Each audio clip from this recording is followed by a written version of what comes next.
work. This was supposed to take me 24 minutes, so we're going to go slightly over, but I need to get 2 in. It'll be fine. Wait for that to stop. Today we'll be continuing Little Women by Louisa May Alcott. 31. Our Foreign Correspondent. Who is sending this? I think this is going to be Amy.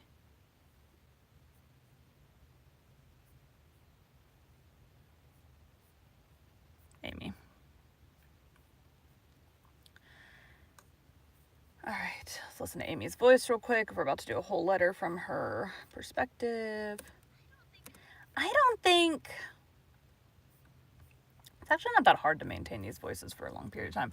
There's like one voice that I do that is awful to have to hold for long periods.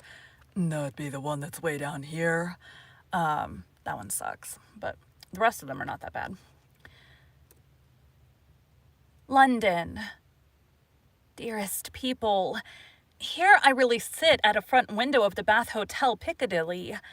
It's not a fashionable place, but Uncle stopped here years ago and won't go anywhere else. However, we don't mean to stay long, so it's no great matter. Oh, I can't begin to tell you how I enjoy it all.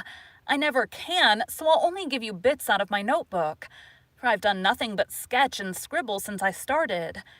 I sent a line from Halifax, when I felt pretty miserable, but after that I got on delightfully. Seldom ill, on deck all day with plenty of pleasant people to amuse me. Everyone was very kind to me, especially the officers. Don't laugh, Joe. Gentlemen really are very necessary aboard ship, to hold on to, or to wait upon one. And as they have nothing to do, it's a mercy to make them useful. Otherwise they would smoke themselves to death, I'm afraid. Aunt and Flo were poorly all the way, and liked to be let alone. So when I had done what I could for them, I went and enjoyed myself. Such walks on deck, such sunsets, such splendid air and waves. It was almost as exciting as riding a fast horse, when we went rushing on so grandly. I wish Beth could have come. It would have done her so much good. As for Jo, she would have gone up and sat on the main top jib, or whatever the high thing is called, made friends with the engineers, and tooted on the captain's speaking trumpet. She'd have been in such a state of rapture.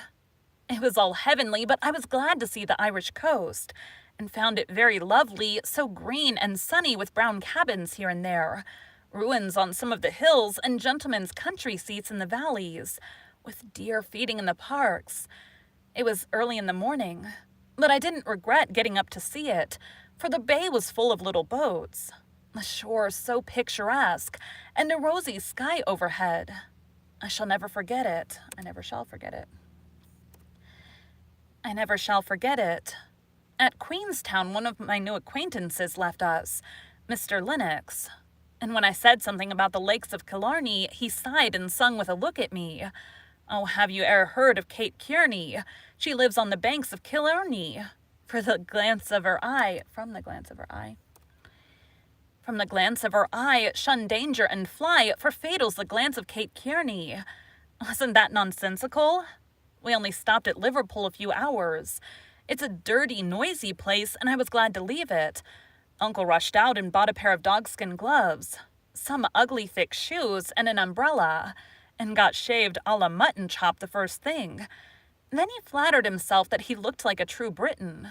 But the first time he had the mud cleaned off his shoes, the little bootblack knew that an American stood in them and said with a grin, "There you are, sir. I'll give him the latest Yankee shine."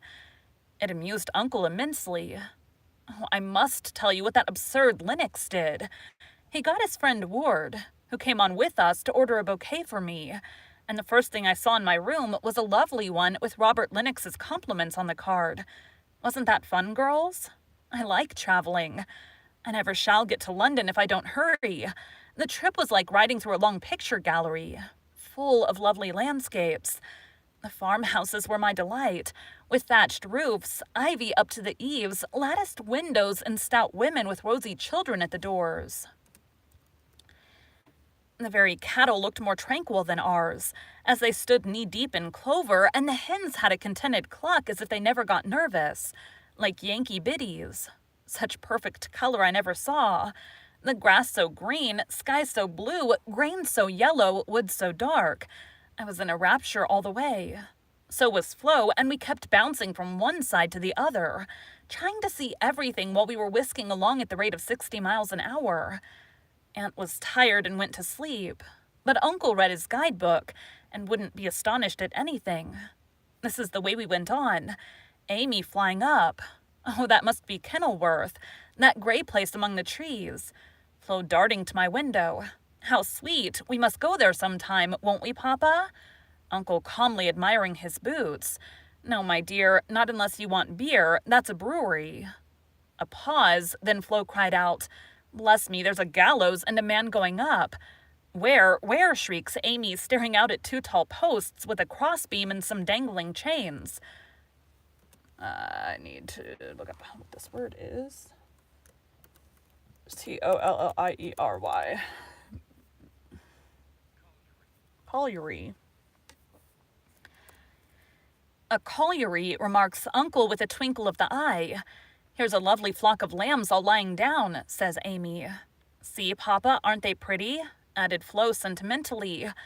Geese, young ladies, returns Uncle in a tone that keeps us quiet till Flo settles down to enjoy the flirtations of Capt Cavendish, and I have the scenery all to myself. Of course, it rained when we got to London, and there was nothing to be seen but fog and umbrellas. We rested, unpacked, and shopped a little between the showers. Aunt Mary got me some new things, for I came off in such a hurry I wasn't half ready. A white hat and blue feather, a muslin dress to match, and the loveliest mantle you ever saw. Shopping in Regent Street is perfectly splendid. Things seem so cheap. Nice ribbons, only 6 pence a yard. I laid in a stock, but shall get my gloves in Paris. Doesn't that sound sort of elegant and rich? Flo and I, for the fun of it, ordered a hansom cab, while Aunt and Uncle were out and went for a drive, though we learned afterward that it wasn't the thing for young ladies to ride in them alone. It was so droll, for when we were shut in by the wooden apron, the man drove so fast that Flo was frightened and told me to stop him. But he was up outside behind somewhere, and I couldn't get at him. He didn't hear me call, nor see me flap my parasol in front, and there we were, quite helpless, rattling away and whirling around corners at a breakneck pace. At last, in my despair, I saw a little door in the roof, and on poking it open, a red eye appeared, and a beery voice said, Now then, Mum. I gave my order as soberly as I could, and slamming down the door with an aye, Mum, the man made a brah. And slamming down the door with an aye, Mum, the man made his horse walk as if going to a funeral. I poked again and said, a little faster, then off he went, helter-skelter as before, and we resigned ourselves to our fate. Today was fair, and we went to Hyde Park, close by. For we are more aristocratic than we look. The Duke of Devonshire lives near. I often see his footmen lounging at the back gate, and the Duke of Wellington's house is not far off. Such sights as I saw, my dear, it was as good as punch, for there were fat dowagers rolling about in their red and yellow coaches, with gorgeous Jameses and silk stockings and velvet coats up behind, and powdered coachmen in front, smart maids with the rosiest children I ever saw, handsome girls looking half asleep, dandies in queer English hats and lavender kids, lounging about, and tall soldiers in short red jackets and muffin caps stuck on one side, looking so funny I longed to sketch them. Rotten Row means Route de Roy, or the Kingsway, but now it's more like a riding school than anything else. The horses are splendid, and the men, especially the grooms, ride well, but the women are stiff and bounce, which isn't according to our rules.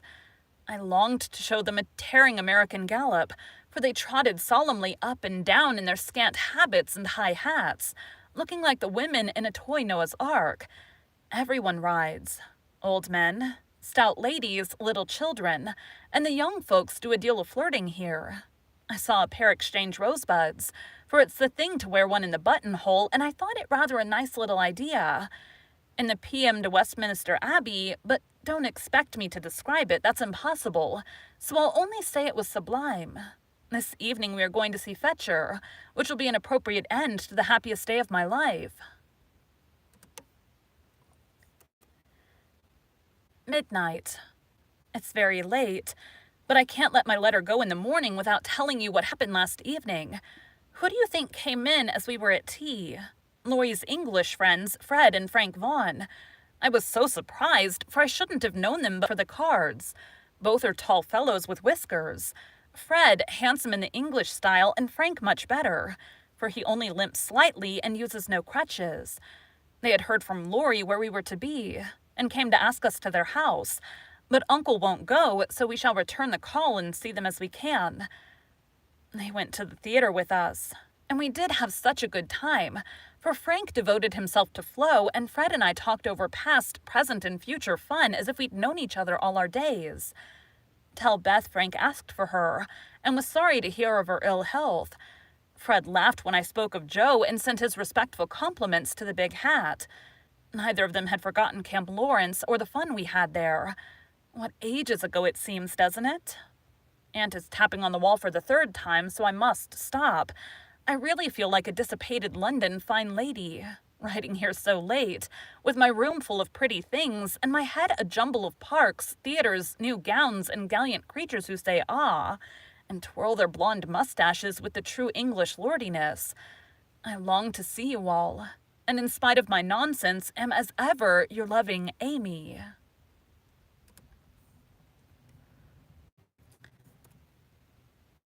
Paris.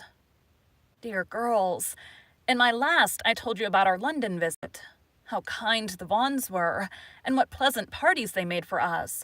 I enjoyed the trips to Hampton Court and the Kensington Museum more than anything else, for at Hampton I saw Raphael's cartoons, and at the museum rooms full of pictures by Turner, Lawrence, Reynolds, Hogarth, and other great creatures.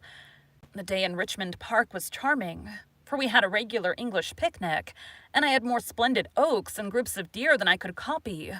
Also heard of a nightingale and saw larks going up. We did London to our heart's content, thanks to Fred and Frank, and were sorry to go away, for though English people are slow to take you in, when they once make up their minds to do it, they cannot be outdone in hospitality, I think. The Vaughans hope to meet us in Rome next winter, and I shall be dreadfully disappointed if they don't, for Grace and I are great friends, and the boys were very nice fellows, especially Fred. Well, we were hardly settled here when he turned up again, saying he had come for a holiday and was going to Switzerland. I have no idea what that just did. Saying he had come for a holiday and was going to Switzerland. Aunt looked sober at first, but he was so cool about it she couldn't say a word. And now we get on nicely and are very glad he came, for he speaks French like a native, and I don't know what we should do without him. Uncle doesn't know 10 words and insists on talking English very loud as if that would make people understand him. Aunt's pronunciation is old-fashioned, and Flo and I, though we flattered ourselves that we knew a good deal, find we don't, and are grateful to have Fred do the parlez-vouing, as Uncle calls it. Such delightful times as we are having, sightseeing from morning till night, stopping for nice lunches in the gay cafes, and meeting with all sorts of droll adventures. Rainy days I spend in the Louvre, reveling in pictures. Jo would turn up her naughty nose at some of the finest because she has no soul for art, but I have, and I'm cultivating eye and taste as fast as I can. She would like the relics of great people better, for I've seen her Napoleon's cocked hat and gray coat, his baby's cradle, and his old toothbrush. Also Marie Antoinette's little shoe, the ring of St. Denis, Charlemagne's sword. The ring of St. Denis, Charlemagne's sword, and many other interesting things. I'll talk for hours about them when I come, but haven't time to write. The Palace Royal is a heavenly place, so full of bijouterie and lovely things that I'm nearly distracted because I can't buy them. Fred wanted to get me some, but of course I didn't allow it. Then the Bois and the Champs, Elise.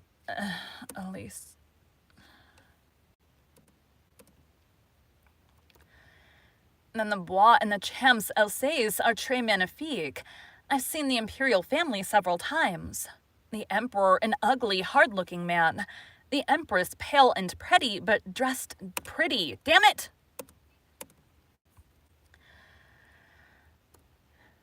The empress, pale and pretty, but dressed in bad taste, I thought. Purple dress, green hat, and yellow gloves. Little Nap is a handsome boy who sits chatting to his tutor and kisses his hand to the people as he passes in his four-horse barouche, with postilions in red satin jackets, and a mounted guard before and behind. We often walk in the Tuileries gardens, for they are lovely, though the antique Luxembourg gardens suit me better. Père Lachaise is very curious, for many of the tombs are like small rooms, and looking in, one sees a table with images or pictures of the dead, and chairs for the mourners to sit in when they come to lament. That is so Frenchy. Our rooms are on the Rue de Rivoli, and sitting in the balcony we look up and down the long brilliant street. It is so pleasant that we spend our evenings talking there, when too tired with our day's work to go out. Fred is very entertaining, and is altogether the most agreeable young man I ever knew, except Laurie, whose manners are more charming. I wish Fred was dark, for I don't fancy light men. However, the Vaughns are very rich and come of an excellent family, so I won't find fault with their yellow hair, as my own is yellower. Next week we're off to Germany and Switzerland, and as we shall travel fast, I shall only be able to give you hasty letters. I keep my diary and try to remember correctly and describe clearly all that I see and admire, as father advised. It is good practice for me, and with my sketchbook will give you a better idea of my tour than these scribbles. Adieu. I embrace you tenderly. Your Amy. Heidelberg. My dear Mamma, having a quiet hour before we leave for Bern. I'll try to tell you what has happened, for some of it is very important, as you will see. The sail up the Rhine was perfect, and I just sat and enjoyed it with all my might. Get father's old guidebooks and read about it. I haven't words beautiful enough to describe it. At Koblenz we had a lovely time, for some students from Bonn, with whom Fred got acquainted on the boat, gave us a serenade.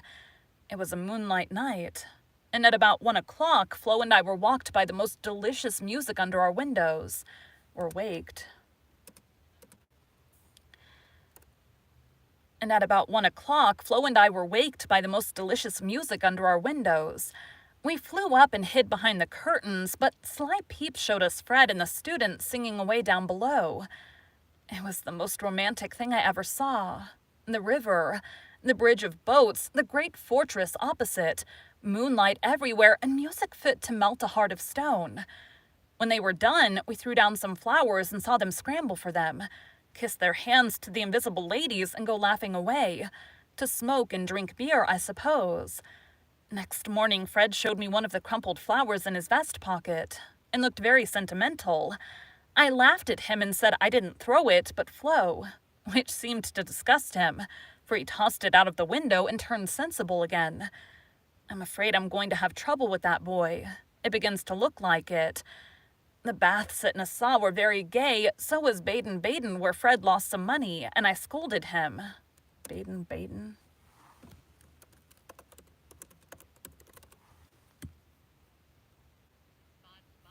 Baden-Baden.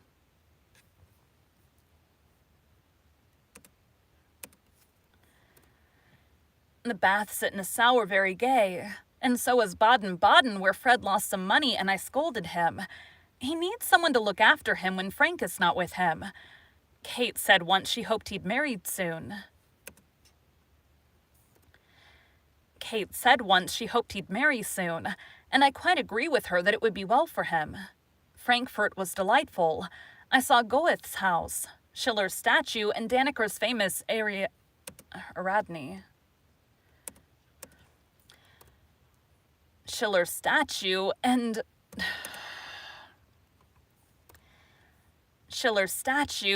Danneker's famous Ariadne. It was very lovely, but I should have enjoyed it more if I had known the story better. I didn't like to ask, as everyone knew it or pretended they did. I wish Joe would tell me all about it. I ought to have read more, for I find I don't know anything, and it mortifies me. Now comes the serious part, for it happened here, and Fred is just gone. He has been so kind and jolly that we all got quite fond of him. My stomach. I never thought of anything but a traveling friendship till the serenade night. Since then, I've begun to feel that the moonlit Damn it! Since then, I've begun to feel that the moonlight walks, balcony talks, and daily adventures were something more to him than fun. I haven't... Ooh, really loud airplane.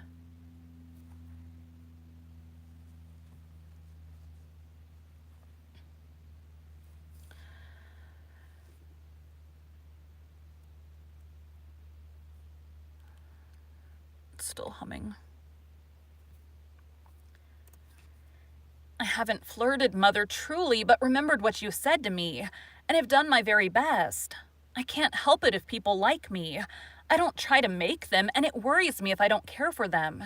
Though Joe says I haven't got any heart. Now, I know Mother will shake her head, and the girls say, oh, the mercenary little wretch. But I've made up my mind, and if Fred asks me, I shall accept him. Though I'm not madly in love. I like him, and we get on comfortably together. He is handsome, young, clever enough, and very rich. Ever so much richer than the Lawrences. I don't think his family would object, and I should be very happy, for they're all kind, well-bred, generous people, and they like me. Fred, as the eldest twin, will have the estate, I suppose, and such a splendid one as it is. A city house in a fashionable street. Not so showy as our big houses, but twice as comfortable, and full of solid luxury such as English people believe in. I like it, for it's genuine. I've seen the plate, the family jewels, the old servants, and pictures of the country place, with its park, great house, lovely grounds, and fine horses. Oh, it would be all I should ask, and I'd rather have it than any such as...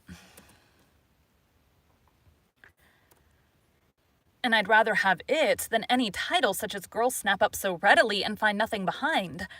I may be mercenary, but I hate poverty and don't mean to bear it a minute longer than I can help. One of us must marry well. Meg didn't. Joe won't. Beth can't yet, so I shall, and make everything cozy all round.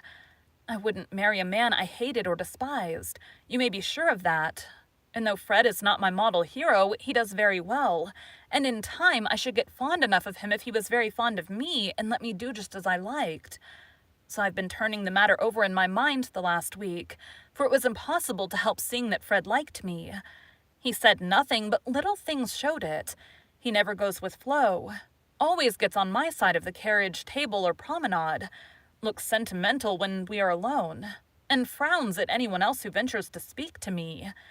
Yesterday at dinner, when an Austrian officer stared at us, and then said something to his friend, a rakish-looking baron, about ein wunderschönes Blondchen.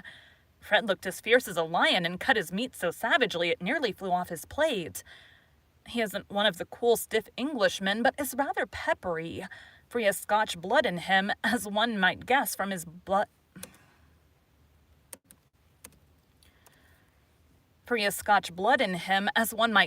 bonny blue eyes. Well, last evening we went up to the castle about sunset. At least all of us but Fred, who was to meet us there after going to the Post restaurant for letters. We had a charming time poking about the ruins, the vaults where the monster tun is,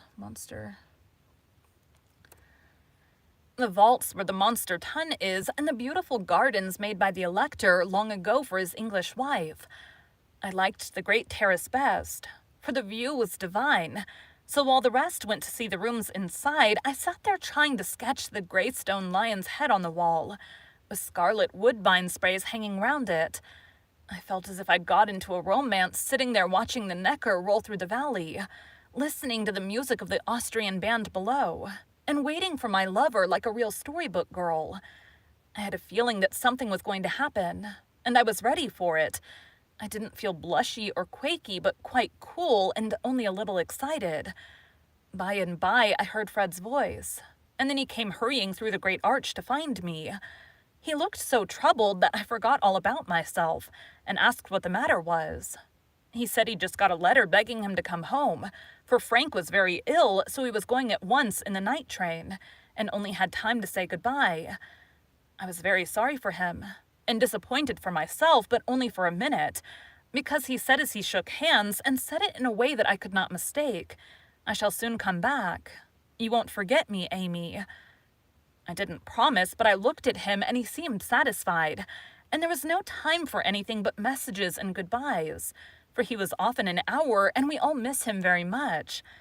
I know he wanted to speak, but I think from something he once hinted that he had promised his father not to do anything of the sort yet a while, for he is a rash boy, and the old gentleman dreads a foreign daughter-in-law.